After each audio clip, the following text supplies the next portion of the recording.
Hi, I'm Seamless, and today is Tuesday, which means it's time for a new FL Basics tutorial. This one's going to be about controller linking in FL Studio. So, uh, controller linking is kind of like automation clips.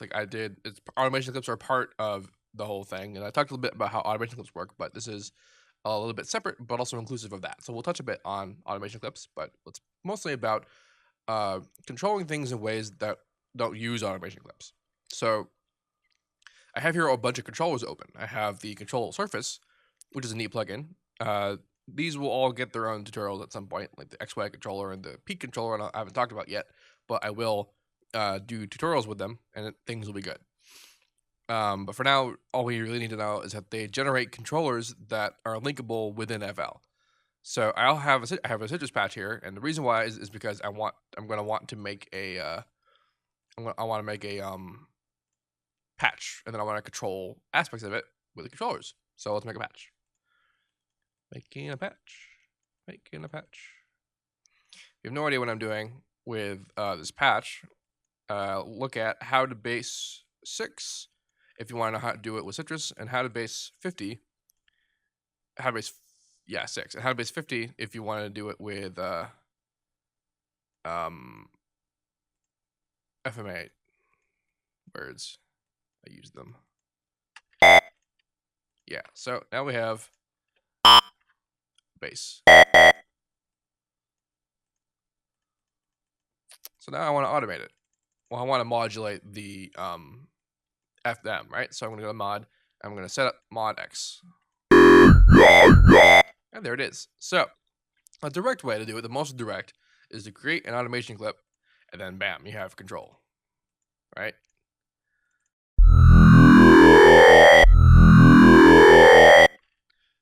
So it's all well and good. So what if you want to have more direct control over how that stuff works? Well, let's say, for example, you want to link it to the XY controller here. Well, let's go to X, because X and X make X. So I'm going to right click this. I'm going to go to link the controller. You notice how link the controller there actually already had a checkbox, and that's because it's linked to a controller that's linked to the automation clip. And if you go to this internal controller dropdown, you'll see it's underneath automation clips as a list. And then we have controller plugins as a list. So as you see, we have XY controller, X and Y, and then we also have another XY controller, and that's actually the control surface where you can actually put your own XY controller. Pretty straightforward.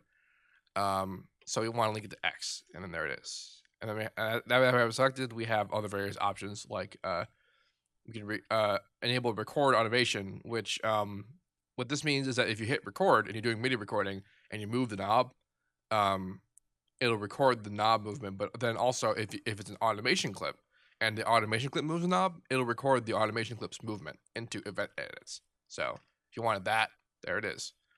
Hit accept.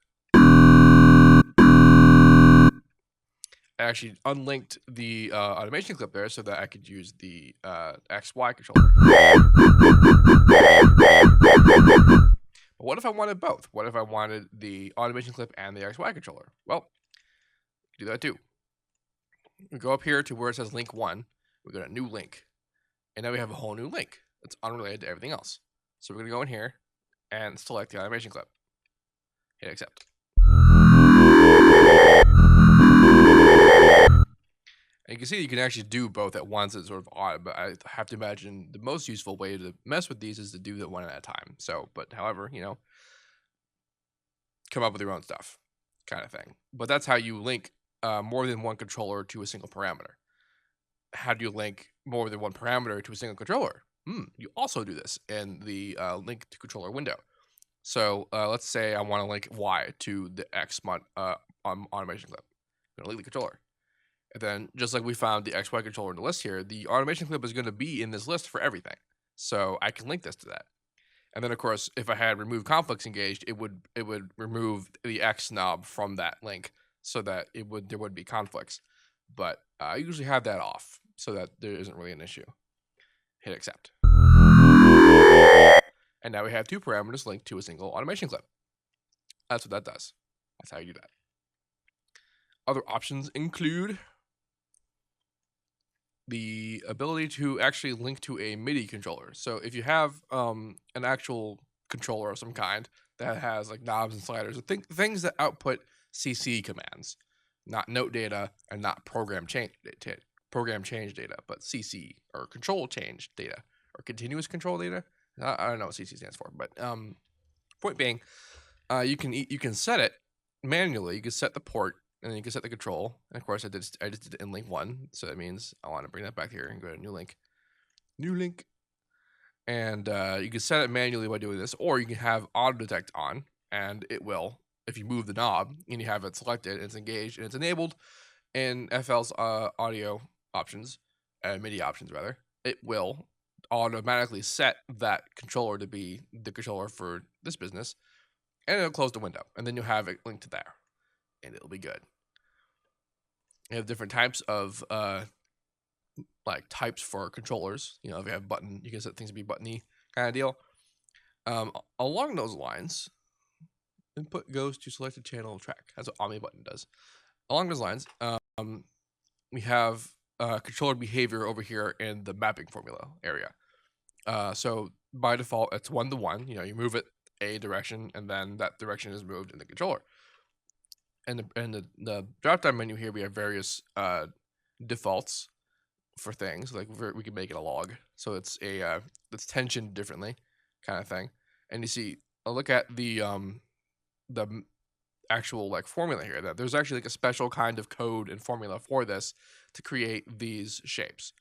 It's a little bit unwieldy, not gonna lie, but this is how it's done for now.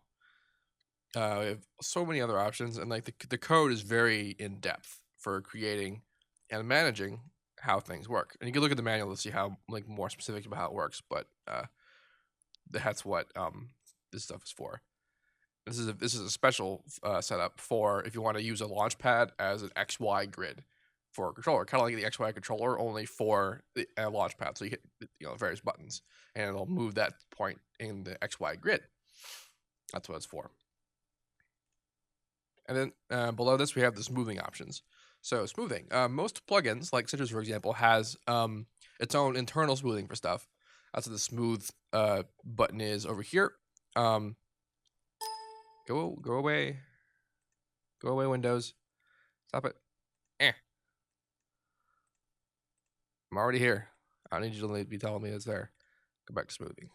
Yeah. So most controllers have smoothing, like Citrus has the smooth button you turn on, turn off. And when you turn it off, it's still a little bit of smoothing engaged, because if it was completely disengaged, the FM modulation would sound terrible. There would be problems. It's kind of like what happens when you modulate Toxic, actually. But what am I talking about? So the smoothing was when you want to have direct control over your automation smoothing kind of deal. Like a plugin, for example, the Fruity Free Filter has extraordinarily sharp automation because it doesn't have any smoothing at all. So when you make like a sharp sort of automation curve like this, if you do something like that, like it is 1-to-1, it will snap up there, and it will actually be an audible snap, and it's not super good sounding most of the time. Sometimes there's use for it, but most of the time not so much. So then to change this problem, we can go into smoothing. And the way this works is that the center value is 0, so there's no smoothing. And then on the right side, we have 3-pole smoothing, and on the left side, we have 1-pole smoothing. So this is smoothing with tension differences. And you have your option from 1 to 1,000 milliseconds of smoothing. That's how long it takes for it to actually actuate the smoothing. And that's pretty straightforward, I think.